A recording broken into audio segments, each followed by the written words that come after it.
Hi friends, எல்லோருக்கும் வணக்கம். எல்லோரும் எப்படி இருக்கீங்க? நல்லா இருக்கீங்க? நான் இன்றைக்கி இந்த கதையோட அடுத்த பகுதி தான் பார்க்க போகிறோம். அதுக்கு முன்னாடி நீங்கள் செய்ய வேண்டிய விஷயம் என்ன அப்படின்னு கேட்டிங்கன்னா, மறக்காம நம்ம சேனலை சப்ஸ்கிரைப் பண்ணிக்கோங்க. கீழே இருக்க பெல் பட்டனையும் கிளிக் பண்ணுங்கள். அப்போ தான் நான் போடுற வீடியோஸ் எல்லாமே உங்களுக்கு உடனுக்குடனே நோட்டிஃபிகேஷன் வரும். ஸோ மறக்காமல் சேனலை சப்ஸ்கிரைப் பண்ணிவிட்டு வீடியோ பாருங்கள் ஃப்ரெண்ட்ஸ். வாங்க நம்ம கதைக்குள்ளே போகலாம்.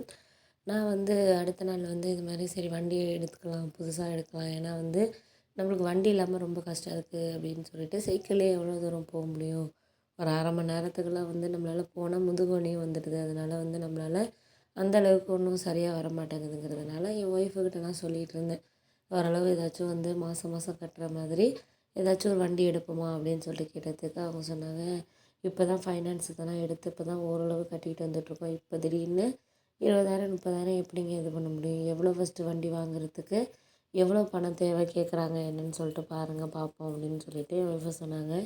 ஃபஸ்ட்டு வேண்டான்னு சொன்னாங்க. அப்புறம் ஒரு 2 நாளில் நான் சைக்கிளில் போய் கஷ்டப்படுறத பார்த்துட்டு சரி அப்போனா நம்ம ஏதாச்சும் வண்டியில் இது பண்ணிக்கலாம், பார்ப்போம், செய்வோம் அப்படின்னு சொல்லிட்டு இது பண்ணாங்க.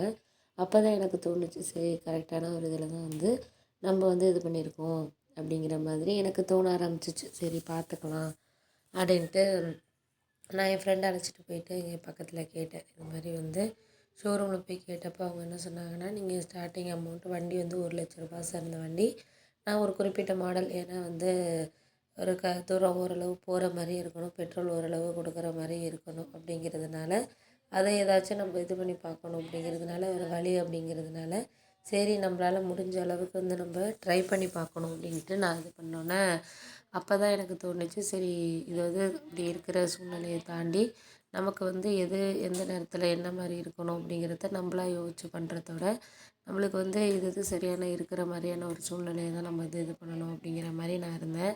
அதுக்கு அடுத்த நாள் சரி ஓகே, இதுக்கப்புறம் நம்ம ஒரு சில விஷயங்கள் கொஞ்சம் இதாக தான் இருக்கும். அதுக்கப்புறம் அடுத்தது என்னங்கிறத தான் நம்ம பார்க்கணும் அப்படிங்கிற மாதிரி இது பண்ணோன்னே நான் என் ஒய்ஃபுக்கிட்ட சொன்னேன், இது மாதிரி 15,000 முதல்ல பணம் கட்டணுமா, மாதம் மாதம் 3,000 கட்டுற மாதிரி அப்படின்னோன்னா அப்புறம் என் ஒய்ஃபை சொன்னாங்க, பரவாயில்லைங்க 15,000 தானே, நான் கூட ஒரு 30,000 40,000னா நம்மளுக்கு அவ்வளோ அமௌண்ட் அரேஞ்ச் பண்ண முடியாது. இப்போ வேணால் 15,000 நான் என்னோடய தோடு ஒன்று எல்லாத்தையும் போட்டு போவோம்ல, பெரிய தோடு, அந்த தோடை அடகு வச்சுருங்க.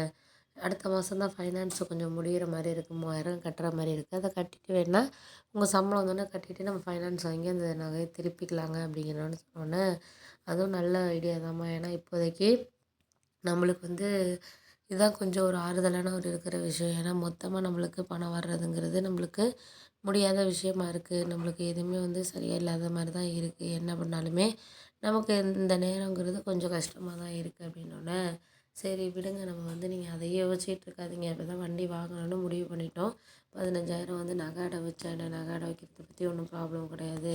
நகை அடை வச்சு நம்ம எப்படியாச்சும் இது பண்ணி தான் ஆகணும், வேறு வழி இல்லைங்க அப்படின்னோடனே, சரி அதுவும் உண்மை தான், நீங்கள் சொல்கிறதெல்லாம் கரெக்டு தான். நான் இப்போதைக்கு ஒரு ஒரு சில விஷயங்கள் நம்மளுக்கு கரெக்டான வேலை தான் நம்ம இருக்கணும் அப்படிங்கிறது உனக்கு தெரிய மாட்டேங்குது அப்படின்னோடனே, சரி சரி விடுங்க விடுங்க பார்த்துக்கலாம், இப்போதைக்கு வண்டி வாங்குறதுக்கு என்ன நடக்கணுமோ அதை பார்ப்போம், பண்ணுவோம், செய்வோம் அப்படின்னு சொல்லிட்டு சொன்னதுக்கு அப்புறம் அப்பா சொன்னார், இது மாதிரி நான் வேணால் ஒரு 5,000 தரேம்மா அப்படின்னாரு. சரிப்பா, அப்போனா உங்கள்கிட்ட இருந்துச்சுன்னா கொடுங்க, நான் வேணால் ஒரு 10,000 மட்டும் நகையடை வச்சுட்டு நான் எடுத்துக்கிறேன் அப்படிங்கிற மாதிரி சொன்னோன்னே, அதுக்கப்புறம் அப்பா 5,000 கொடுத்தாரு.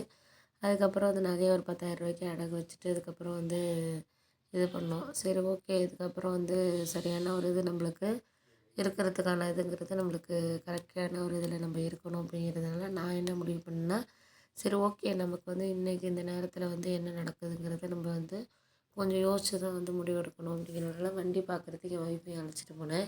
அவங்களுக்கு ரொம்ப சந்தோஷம். ஏன்னா நம்மளும் ஒரு வண்டியில் போகிறோம். ஏன்னா யாரும் அந்த அளவுக்கு வண்டியெல்லாம் எங்கள் சொந்தக்காரங்களில் யாரும் ரொம்ப பேர் வச்சில்ல, எல்லாம் சைக்கிளு அது மாதிரி தான் வச்சுருப்பாங்க, பஸ்ஸில் போவாங்க. நம்ம ஓரளவு வண்டி வாங்குகிறோம் அப்படின்னா முதல் முறையாக வாங்குறப்போ நம்மளுக்கு ரொம்ப சந்தோஷமாக தான் இருக்கும் அப்படிங்கிறது மாதிரி தான் என் ஒய்ஃபுக்கு இருந்துச்சு. சரின்னு சொல்லிட்டு எல்லாமே எங்களோட ப்ரூஃப் எல்லாத்தையுமே கொடுத்து வண்டியை லோனில் எடுக்கிறதுக்காக எல்லாம் இது பண்ணிட்டோம். எங்கள் அப்பாவையும், அதாவது அப்பா வர சொல்லியிருந்தேன். ஏன்னா அவர் தான் ஒரு முன்பணம் 5,000ங்கிறனாலும் இப்போ உள்ள நிலைமைக்கு ரொம்ப பெரிய விஷயமா இருக்குது அப்படிங்கிறதுனால ஒரு 5,000 எப்படியாச்சும் வாங்கி இது பண்ணிக்கலாம் அப்படிங்கிற மாதிரி இருந்துச்சு. அப்போ தான் எனக்கு ஒரு விஷயம் தோணுச்சு, சரி ஓகே, இதுக்கப்புறம் நம்ம வந்து ஒரு கரெக்டான இதில் நம்ம வந்து இந்த விஷயத்த வந்து கொண்டுட்டு போகணும், பண்ணணும், செய்யணும். அதனால் நம்மளால் முடிஞ்ச அளவுக்கு இதை தான் நம்ம